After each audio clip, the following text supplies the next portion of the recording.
Bismillahirrahmanirrahim.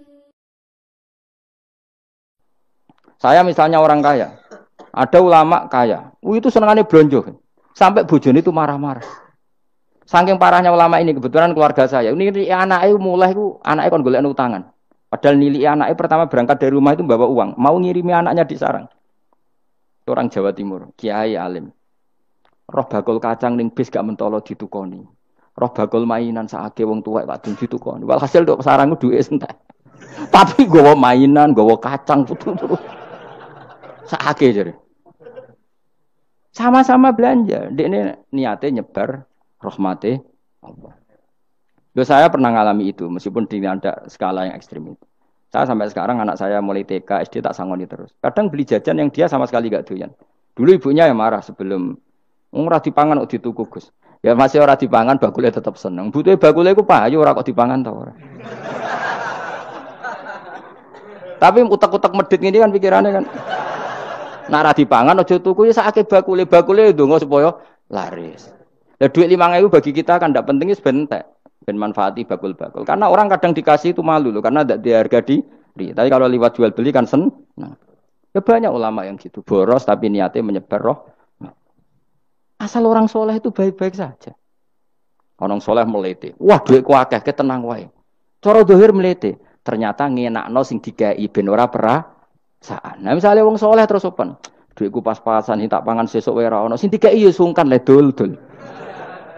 Maka wong soleh kudu mlete ben sing digawe ora sungkan. Bareng ngekek dhuwit wong 100.000. Lah iya lanjenan dhuwitmu akeh ora iso tak hitung ning omah. Ijek karungan. Lah kok karungan piye? Dhuwit 1.000 kerja kok karung gak sak. Butuh wae ngenakno sing digawe apa? Ngenakno sing digawe. Asal wong soleh, dekne ngomong gitu itu niatnya juga soleh. Tapi nak wong ra soleh pancen mlete tenan. Bolak-balik wong ra soleh iku masalah. Makanya kancani wong soleh. Wong soleh itu orang yang luar biasa. Kanjeng Nabi ku nak daharu sering ning jaba. Ya biasa. Ketok wong akeh. Karena Nabi gak ada kepentingan beliau jadi Nabi setelah Nabi Isa alaihi salam yang saking sakralnya, saking priyainya malah kebablasan dianggap sebagai anak Tuhan. Maka Nabi ngetokno kemanusiaan. Bahkan kalau dahar itu sering di luar. Gue ngetokno nak Nabi itu dah sebagai umumnya kayak apa orang soleh? Lho kula nate lho berusaha khusyuk iku meneng. Malah ngipi kuwi elek. Mergo aku ora meneng wae wibawa, nak meneng malah buyute wibawa. Akhire wong ra wani takok agama. Nak ana ora takok agama terus takok wong liya, takok rugi malah ra karu-karuan. Tapi baru kayak aku sering guyon gejlokan orang berani tanya. Baru kayak berani tanya, ilmu dikembalikan pada ahli. Jadi wong soleh ku ngomong terus yo barokah saenak yo barokah asal dekne soleh alim barokah terus. Tapi nak wong ra soleh goblok ya mbok meneng ben wibawa. Nak ibadah dianggap wali terus akeh sing sowan innalillahi wa inna ilaihi rajiun. Aneh-aneh wae. Modus iku jenenge apa? Lho iya kayak kasus di Probolinggo andai kan wong era jubahan niku ora ono sing percaya. Dia dipercaya karena modus apa? Kesalehan. Umpama ndekne nganggo kathok seperapat terus pahpon ning pasar, ayo aku bisa gadakan uang, percaya to? Baru kayak jubahan. Ibu-ibu soleh. Maka sarana kesalehan ini kalau di mata orang enggak soleh, di tangan orang enggak soleh itu bahaya. Makanya kata ulama, kata Imam Haram, kan arah alim, urip biasa wae. Aja sampai kowe terlalu khusyuk terus nak ngomong dindel, padahal keliru ngomongmu iku. Mergo anti ilmu. Mas bener kok sampean ini bener. Ora alim wis sepedaan motor ya sampai dangak-dangak terus sampai rokokan itu wis bener. Kayak ada bebo khusuk malah bahaya. Dikira ahlul ilmi jebule gloyor napa. Mulane kan pas mlete tak anggap pinter ini. Menutupi apa. Wis pokoke terusno dhewe. Jadi itu ada aturannya. Pokoknya yang penting itu soleh alim. Makanya saya berkali-kali cerita. Saya punya sanad sampai Sufyan bin Uyainah itu termasuk gurunya Imam Syafi'i. Ya gurunya Imam Syafi'i itu yang paling masyhur itu Muslim bin Khalid Az-Zanji ketika kecil. Beliau diajari sufi oleh Sufyan bin Uyainah. Kemudian ngaji hadis sama Imam Malik. Cuma di Indonesia yang terkenal beliau hanya muridnya siapa? Imam Malik. Sebenarnya dia ngaji lama itu malah sama Sufyan bin Uyainah. Sufyan bin Uyainah ini yang punya riwayat bahwa Nabi Isa dan Nabi Yahya pernah bertemu. Ketika bertemu di satu kampung, sing Nabi Isa tanya, Aina sirorun nas. Lalu rumahnya orang-orang fasik di mana? Sing Nabi Yahya selalu tanya, Aina khiyarun nas. Lalu rumahnya orang-orang baik di mana? Ini sama-sama Nabi dan sama-sama muda. Kita tahu Nabi Isa juga wa atainaul hukma napa? Sobia. Nabi Yahya ya Yahya khudil kitab bi quwwah wa atainaul hukma sobia. Nabi Yahya juga mulai cilik alim. Nabi Isa juga mulai cilik alim. Wa yukallimun nasa fil mahdi wa kahla. Ini sama-sama orang alim mulai kecil, hanya dua itu, Yahya dan siapa? Isa. Itu sezaman. Saya ulang lagi, sezaman. Sama-sama anaknya orang keren. Yahya bin Zakaria, anaknya Nabi. Isa bin Maryam adalah wali besar. Nasabnya. Akhirnya Nabi Isa yang mulai tanya, lima datas al aina khiyarun nas. Kenapa kamu tanya rumahnya orang-orang baik di mana? Kata Nabi Yahya, kumpul orang soleh itu enak, nyaman. Ya kan nyaman kan kumpul orang soleh, tidak ada narkoba, tidak ada kegaduhan, tidak ada berisik. Terus gantian Nabi Yahya tanya, lima datas al aina sirarunas. Lalu kenapa Anda tanya di mana rumahnya orang-orang buruk?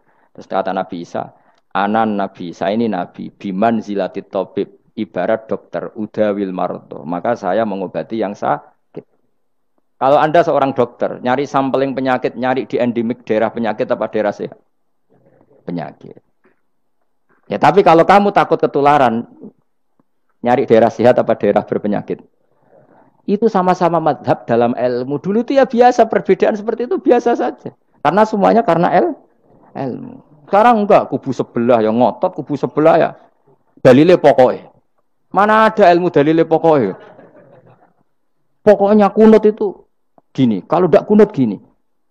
Memangnya Imam Syafi'i lahir tahun berapa? Kunut dak kunut itu ada sebelum tahun 12 dan tahun 26. Gue eleng-eleng. Nak di vulgar roh jare vulgar.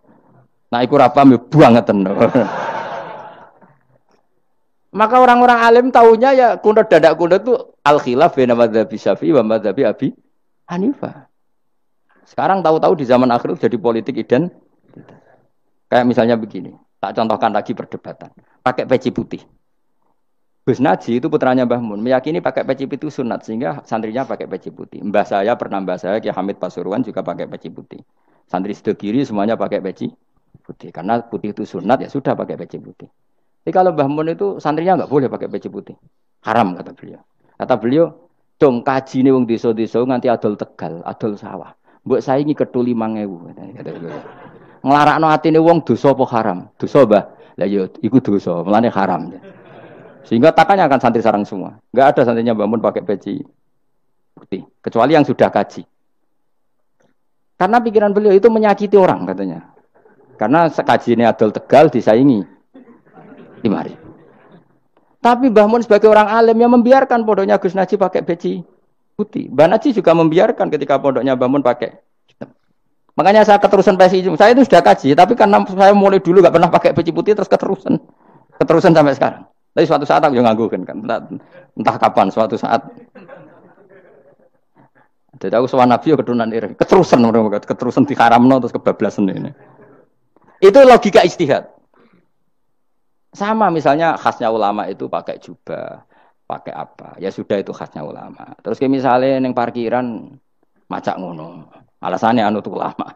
Kira-kira menyinggung orang apa ndak kira-kira? Kowe kelakuanem cek ra karuan jubah sunah Rasul terus kene parang tritis delok wong macem-macem jubah. Kacau gak? Elek-eleki nasab apa enggak? Boy orang itu mikir. Jadi karena ada selalu masalah ijtihadiyah. Abdullah bin Mas'ud dulu itu kalau sholat itu enggak pernah pakai baju resmi. Seringnya pakai sarung tok, kadang enggak pakai baju. Ketika ditanya, "Kamu ashabu Rasulillah, kenapa sholat dengan cara seperti itu?" Terus beliau ngendikan, wong ben roh nak standar minimal sholat seperti ini. Kalau saya sholat selalu pakai pakaian sempurna, nanti dikira itu aturan fardu. Dan umat menjadi berat. Sampai seperti itu ulama menjaga konstitusi. Bahwa yang penting dalam sholat adalah satrul aurah. Zaman itu sudah sahabat dan tabi'in, karena Nabi sudah wafat, itu sudah pakai pakaian lengkap. Tapi Abdul bin Mas'ud tiap sholat di masjid, dia menunjukkan pakaian paling tidak lengkap. Jadi pernah beliau sholat itu hanya pakai sarung, terus diikatkan di lehernya. Ketika ditanya, Dulu kita dengan Nabi pernah sholat seperti ini. Akhirnya ulama menjadi tahu nak ngono sholat paling pokok itu nutupi mabena surah war rukbah. Andai kan tidak ada cerita Abdul bin Mas'ud mungkin dikira sholat syarat sahnya ya seperti itu. Maksudnya pakai jubah terus, pakai pakaian begitu terus. Barokahnya Abdul bin Mas'ud orang tahu standar minimal. Jadi kalau ulama itu motifnya seperti itu. Rasulullah kira-kira senang qiyamul lail apa enggak? Senang. Tapi beliau qiyamul lail di masjid hari keempat, hari kelima sudah tidak keluar ke masjid. Karena Nabi kalau selalu melakukan nanti dikira fardu. Tapi kalau enggak melakukan nanti orang enggak qiyamul lail. Maka Nabi pernah melakukan ya pernah tidak. Ya sudah itu konstitusi dalam tradisi ulama. Jelas ya. Saya sholat di pondok saya sendiri sering jadi makmum. Karena semua kiai sudah jadi imam. Nanti dikira syarat sahnya imam itu kiai. Repot, makanya saya tunjukkan kiai juga boleh jadi makmum. Andai kan semua kiai jadi makmum, saya nanti jadi imam. Ya semua ulama mulai dulu tradisinya gitu, karena yang dikatakan fardu kifayah itu kalau sudah ada yang melakukan, yang lain tidak usah. Biar seimbang. Sekarang enggak do geruduk kabeh. Makanya terus kacau. Coba sekarang misalnya gini. Andai kan semua orang melakukan kebenaran kesunatan, yaitu misalnya semuanya ambisi iktikaf di masjid. Terus tidak ada orang melakukan kebenaran ngerumat yatim, ngerumat jenazah, ngerumat jalan-jalan raya. Kan kacau. Mergo semuanya satu variasi kebenaran iktikaf di masjid. Yatim sedang do mati, mergo do iktikaf kabeh. Tapi baru kaya ono sing iktikaf ning perapatan, nek ono wong tiba iso nulung, nek ono wong kesasar iso tako. Baru kaya wong sing iktikaf ning perapatan. Sayangnya terus hitung-hitung barang itu sayangnya. Sajane niat iktikaf ku sah. Nawaitul iktikaf linusrotit torik. Niat ingsun iktikaf nulungi dalan ben nak ana wong butuh. Coba sekarang, orang yang kecelakaan, pertolongan emergensi orang yang iktikaf di jalan apa yang di masjid? Di jalan, barokahnya banyak itu tim SAR gratis. Umpama do niat soleh kabeh bumine pangeran, sah mbok iktikaf. Mulai sesuk gak apa-apa, iktikaf ning perapatan. Tapi buktikan kamu tidak berbuat macam atau tulisi relawan orang tersesat. Jadi ajane kebaikan itu ada di mana-mana. Makanya Nabi menyatakan kebaikan orang itikaf ya dikatakan Nabi baik. Orang yang jalan-jalan kemudian ada duri disingkirkan juga disifati Nabi orang baik. Orang yang rumah yatim disifati Nabi orang. Bahkan orang yang hubungan intim dengan istrinya sama Nabi ya disifati orang baik. Sampai sahabat tanya, masa urusan gitu dapat pahala ya Rasulullah? Loh iya, andai kan itu sama orang lain kan malah dosa. Berhubung sama istrinya maka dapat pahala. Kayak apa Nabi ngitung kebaikan sekian banyaknya. Tahu-tahu di zaman akhir kubunya saja yang baik. Ini apa-apaan? Ini iskal deh. Yo marah ini, yo tobat. Kebaikan adalah sesuatu yang dikatakan Allah baik di kubu kita maupun di kubu sebelah. Mau kubu sebelah ya apa saja. Baik di partai kita maupun di partai sebelah. Maupun di ormas kita maupun ormas sebelah. Karena semua kebaikan otoritasnya di Allah Subhanahu. Ada nabi yang senangane ngurus wong fasik, Nabi Isa. Karena berpikiran nabi itu tabib, ya tabib itu yudawil untuk mengobati yang sah. Ada nabi kayak Nabi Yahya. Karena kalau orang kayak kamu tak suruh ngobati orang fasik, kira-kira katut tak sing fasik tobat. Cara rohin tak cul ngobati wong wayu, kira-kira sing katut sapa? Sing ayu dadi ngaji apa sing ngaji dadi ya ukur dhewe, nek ora kuat niru Nabi Yahya, nek kuat niru Nabi tapi kue ra nabi masalah. Ya sudah, yang penting roh ilmunya. Bahwa dulu itu biasa. Nah khilafnya ulama kira-kira seperti itu. Yang peci putih ya silahkan gue iling-ilingan, nak putih itu sunnah. Tapi sing ireng, piye-piye kaji desa itu disaingi kedua 5.000 gak terima aja. Yakin deh bos. Nah saya ini mulai kecil di sarang. Tapi mertua saya itu keluarga Pasuruan. Jadi saya ya, lucunya saya kalau ngajar di Pasuruan pakai peci hitam. Sebagian santri separuh pakai peci hitam menghormati saya. Sebagian pakai putih menghormati kiainya. Jadi jadi saya lihat ini ya sepanjang sejarah kalau saya ngajar itu jadi warna-warni itu karena tadi saya kaget kok banyak yang pakai peci hitam. Menghormati jenengan yang putih masih banyak-banyak separuhan. Ya gak ada yang merencanakan, ya alami saja. Nah, terus sampean bener di putih apa hitam? Putih apa hitam? bebas. Karena tadi ini masalah nopo.